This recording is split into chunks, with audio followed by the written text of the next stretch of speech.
Hello, you guys, and welcome to the Women's Women's Tape. It's weird that we're working together so well.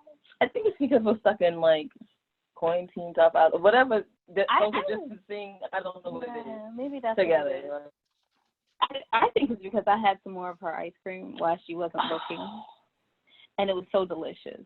I think that's what it was. A gun. She made homemade ice cream. It took me like 7 hours to make.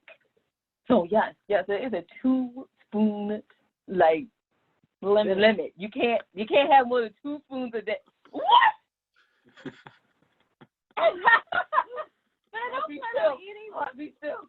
I don't plan on eating any for the rest of the week, though. It's like, don't lie. You say it every. Anyway, let's move on. My name is Winona.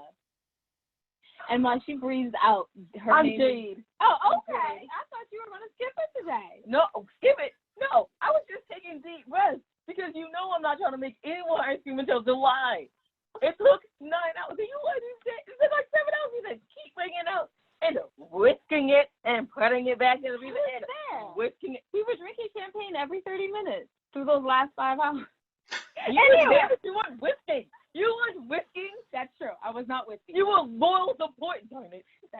You need it. By the way, we wrote literary life guides.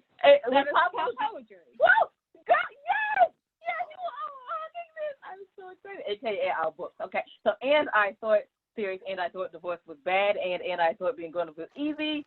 Well, And I Thought Divorce Was Bad is available on Amazon, on Audible. And Amazon. Soon, And I Thought Being Grown Up Was Easy on Audible too. Look, y'all. We did the Misfit guide. I know I have to tell her. I just feel.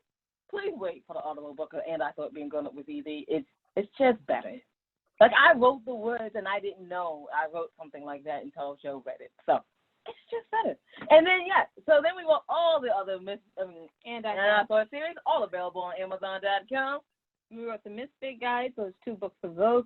And then we If Only I Were Me.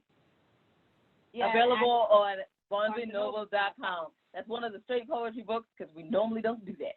And then I'm the author of 2 series, the Whittles Debt series and the Foreign Coffee, which That's is not also, a series. It's not a series yet. It's supposed to be like an 8-book series. Oh, but and I'm not writing the last 7 so far. So anyway, you can find that on Audible.com, and we are the founders of the 25 hottest indie authors, artists, and advocates. I think we're just taking that time and making ice cream. That's what happens. Yeah, that's probably. And you can find out everything your ladies are doing on www.andwethought.com. Thanks for making that very car salesy. You're welcome.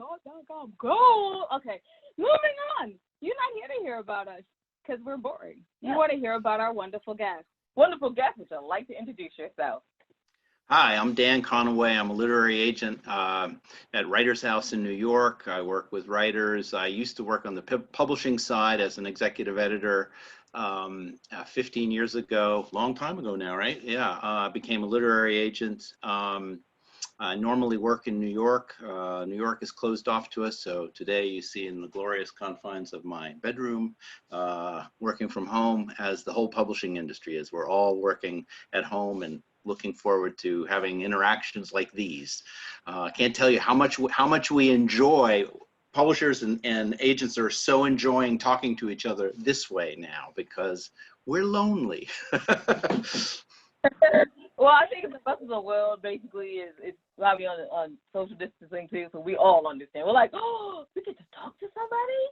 This is Wait, amazing. is that social distancing? Hold on, sorry. You got your mask? Where's your mask? Come on. Come on, a little public service announcement here. People got to wear these things, you know, it's important. Yeah. Oh yeah, absolutely. I have like 5 of them in my car. So like, I'm like, what day is it today? Am I purple? Am I blue? Am I feeling yellow? Let's do it. Right. It's gray here, so yellow is the color. Yeah, it's been like a lot of rain, so I've been like yellow because I'm pretending the sun is out. So okay, first of all, we should probably get to asking we should ask a question after. But first, I'm going to say something. So we emailed Daniel and we asked it, Dan or Daniel? Dan. Or Mr. Conaway. Dan. We emailed Dan and we were like, would you like to come on our show? And Dan sent back the funniest email. Oh my goodness. I laughed so hard. And then I was like, Jade, we need to do whatever we need to do to make sure that he can make it. I mean, well, like, absolutely. I was like, if he says I need to send him a chocolate cake, so let it be. The KitchenAid is out. Let's do it. Now wait a feel like minute. You didn't say that was an option. I want the chocolate cake. And what kind of ice cream you got too, by the way? Because that's. Oh, it's vanilla. It's vanilla, but then I didn't want to make it just vanilla, so I put like a little bit of almond in it, so it's kind of like vanilla almond. Sounds pretty good. But I think the cake will travel better through the postal service. So let's do that. Okay. Yeah, everyone will travel better. Okay. So Question. let's ask questions. I'm going to be serious now. So you said you were first in the publishing sector. Yep. Oh, why did you give up a study check like that to be a literary agent? Don't say it like that. Literary agent. That's not. Literary agent.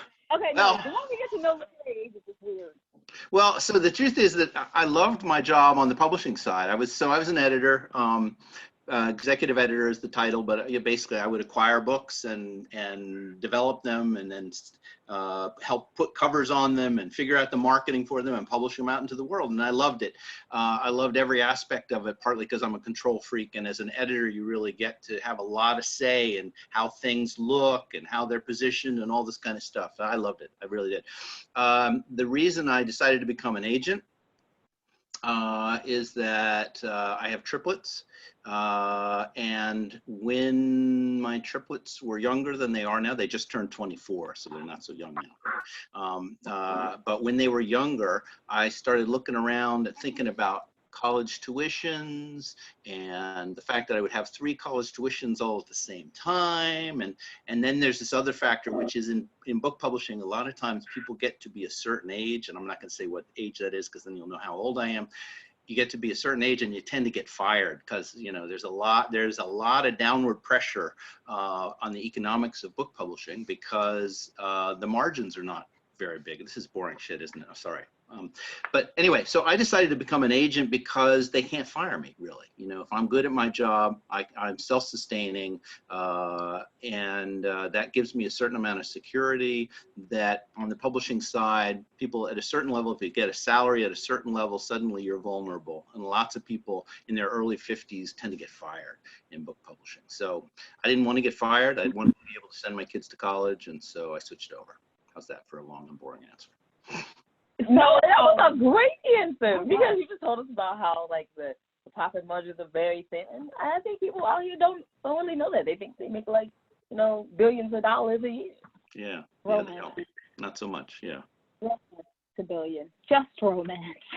Anyway, so as a literary agent, everyone's going to want to know this question, so I'm going to get this out of the way early so they don't have to go all. I normally make them wait till like the smack dab middle, but I'm going to ask now.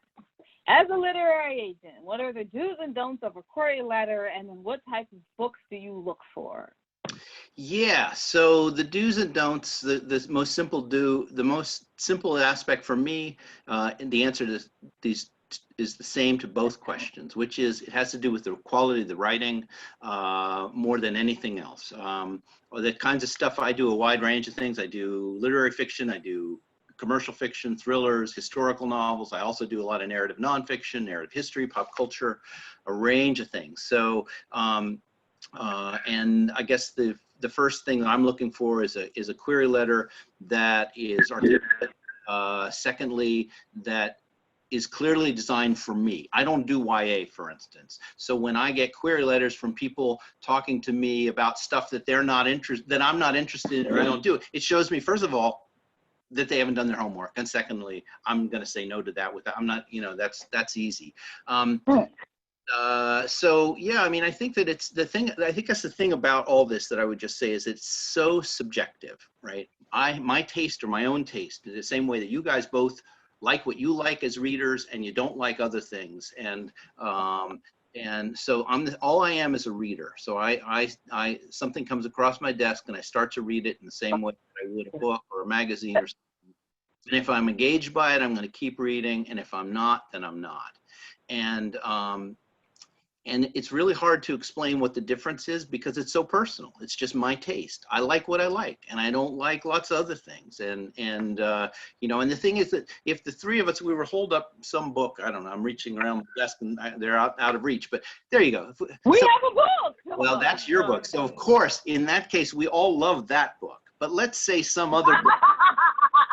some funny. other book That's that funny. other people are talking about. We might all three read it, and you might love it, you might think it's okay, I might hate it, and it's a big bestseller, and so it's all just really so subjective. And I think that's the thing that some people get frustrated by, like, well, how subjective it is. The truth is, being subjective is the great news, because when you're querying, what you're looking for is the reader who gets your voice, and the reader who connects to whatever that weirdness. So you guys complimented my email to you guys, right? You laughed about it. Well, that's what I'm looking to do in reverse. I'm looking to have some response to an email or a query that is just personal, and somehow it communicates the personality of the people involved, and that, they're sharp and they're engaged and they've done their homework, that kind of thing, So I never know. All I know is I start to read something and I'm bored, not for me. I'm bored, not for me. And then I read something, oh, that's really good. What's that? Okay, who are you? Now I want to know more, So I wish I could say that there's a real clear rule about it. I guess the best thing is that for people who are trying to query people like me, the best thing they can do is do some homework and know what my tastes are and the tastes of other agents that they're reaching out to, because that's the best chance. So. I love this. I love it. I love that you said it was subjective, because it's pretty much true. Like, well, no, we don't kind of read the same genres no matter what. Like, if I love the book, she's gonna slightly hate it. That's not true. It's like, is there only like a few books that we can both read and be like, we love this book? But normally, if I'm reading it, I'm like, stay away. You don't want it. You don't want it. Right. I love the fact that it's subjective, because I never thought about that before. It is a person reading it, and a person has a reaction. Yeah. You mean I'm going to put less statistics and no pie charts in my query letter. No more pie charts? Oh. No pie charts. Good. I'm joking about that, of course. Okay.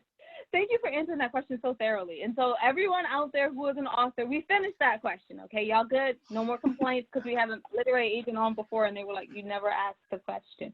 They're like, but everyone asked the question. Right. Oh, there we go. Yeah, we asked it. We're done. Okay, most fun story you've had being I don't really care. Being in any of your professions in publishing or being a literary agent. What was the most fun you had? Most fun? Oh boy. Well, listen, there are a lot of answers to that. I'm going to tell you about the fun I had today, like 45 minutes ago.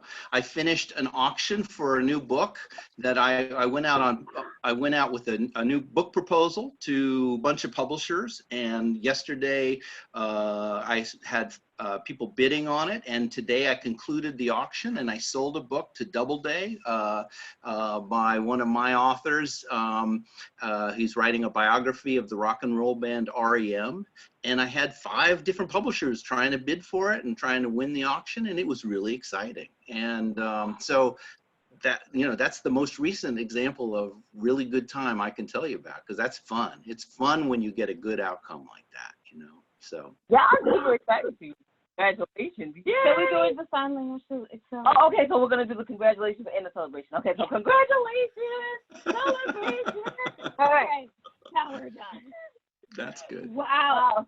I now want you as my literary agent, because I'm like, maybe he can. He going to sell poetry. Don't nobody sell poetry. You guys are funny. You know what? You guys are really funny. I got to say. You guys are fun to be around, so. So I was going to walk that back. I was not going to be like, no, you should be my literary agent. No. Okay. That was just, I needed that laugh today. Well, thank you. Thank you so much. An auction. How often does that happen? Oh, Jay, did you have a question? Wait, so people are going to want to know, what is the auction? What is it?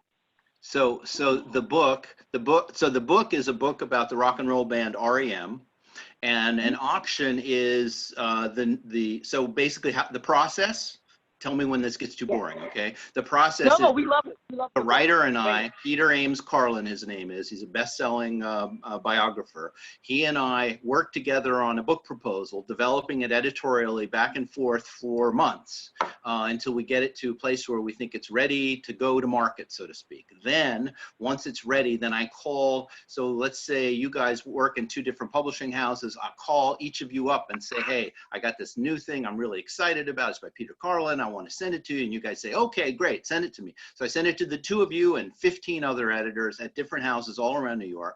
You guys read it. Unfortunately, you 2 both didn't like it very much, but other people did like it. And so in the end, then at the end of the line, I wound up with 5 different publishers, all of whom wanted to acquire the book.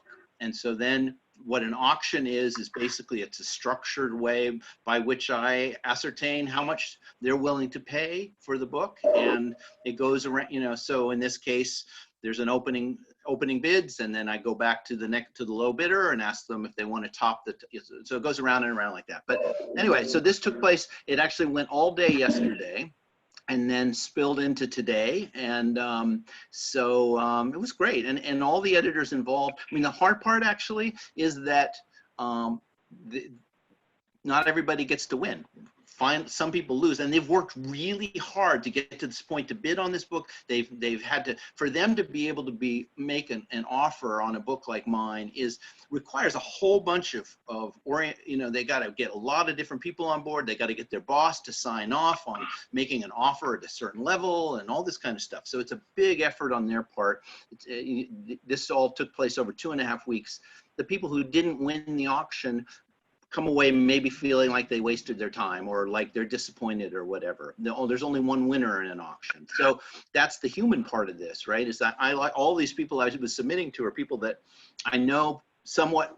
I know some of them really well, some of them pretty well. I like them all. They're all really good people, and they all busted their ass on my behalf and on behalf of my client to really come forward and make a great offer and all this kind of stuff. And so in the end, only one of the 5 won, and we're really happy with the outcome. But you know, I had to make some calls a little while ago to a couple of people to say, I'm sorry, you didn't wind up the winner here. And so anyway, that's the way it goes. They're all pros, but anyway, it's a human detail.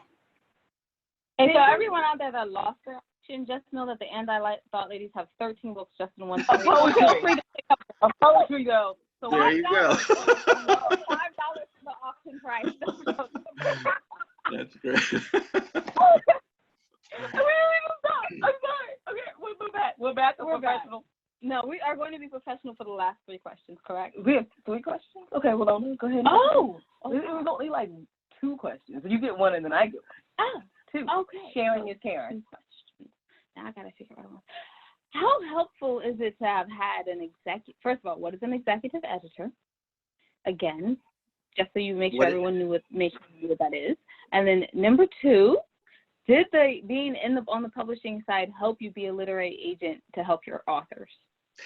Yes. The answer to the second question is yes. The first question, executive editor, is just a title. I was an editor, so there are a whole bunch of different sort of levels. There's an associate editor, a regular editor, a senior editor, an executive editor, an editor-in-chief, a publisher. Those are just ranks. But all the in a sense, everybody, regardless of title, is doing the same thing, which is they are finding material, acquiring that material, developing it editorially, and then publishing it out into the world. So that experience was, first of all, as I said, I loved the work. Part of what I love the work is I love working with writers and helping them develop stuff. And that's also, I still get to do that as an agent. I do the same thing in some regards. It's not that different. But in terms of how it definitely helped me be a better agent because I know the business from the inside. So I know how long certain steps are supposed to take. I know at what stage we should have certain things happening. If they're not happening by that stage, I know I need to pick up the phone and say, okay, what's going on? Why isn't this happening now? So yeah, that experience has been very useful to me and thus to my clients. And it also just makes me more sympathetic to the editors that I'm selling to because I know how hard their job is, you know. because it is a hard job. I love that. I love that you get to make their job easier. Jade, you were saying. No, I was gonna say I love that. That's amazing. And you humanized it. You humanized publishing. Thank you. Yeah, because I mean, on as authors of people who want to get intertraditionally published, all you hear about is the wallpaper rejections and the whiny whine, and maybe not whiny whine, but they have complaints. And I'm like, dude, there's got to be something going on behind the screen. All you're seeing is a curtain, and then it's like the curtain's down, and then someone just slides a piece of paper out and like, yeah, you're in. Come on right. in. You stick your head in. That's all you're seeing, and I go back away. Right.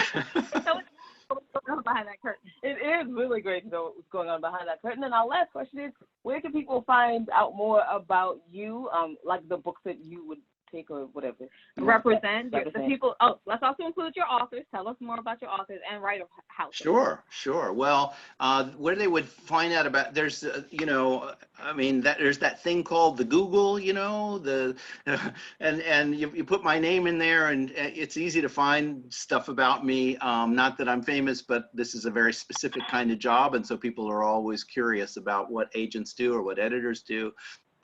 There's also a really one resource I'll just mention for other writers, especially when they're at the stage when they're looking for agents. There's a website called Publishers Marketplace, and it's a really useful way to find out what agents are looking for what kinds of books and what they have already sold and what editors are buying those kinds of books. And it's a database actually that is searchable by keyword and topic and various things. So publishersmarketplace.com is a really good resource for finding out, who might be in line for the kinds of stuff you do. And in terms of the authors, I mean, I probably have 40 or 50 clients, people whose books are out right now. There's a debut novel called Lakewood by Megan Giddings, fantastic kind of scary, futuristic novel, a thriller by Matthew Quirk called Hour of the Assassin. There's, oh God, I don't want to bore you. But anyway, I represent some fantastic writers, they're all fantastic. Otherwise I wouldn't represent them, and I love their work, and I'm really lucky to be doing the job I do and to have them as clients. So how's that? Thank you so much for coming on, because your email was like amazing. We were like, I hope he's coming on because he has to. He's amazing. Thank you so much for coming on. We really appreciate it. And I guess I'll wrap us up, right? Wrap us up. All right. Thank you. Real pleasure. I really Oh enjoyed yeah, we can remember to let people say that. Okay. Yeah. So say it again. Say it again. Thank you. that it's a real pleasure to talk to you and how much I enjoyed being on your show. Is that what you mean? Oh, yay!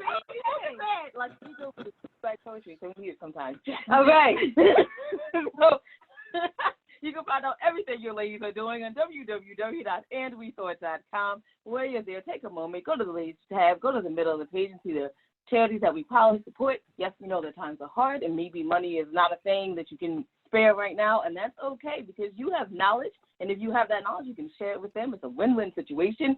So thank you in advance. We really appreciate it. And wisdom is all around you if you're open to finding it and accepting it. So peace and love, you guys, from Winona and Jade. Bye-bye.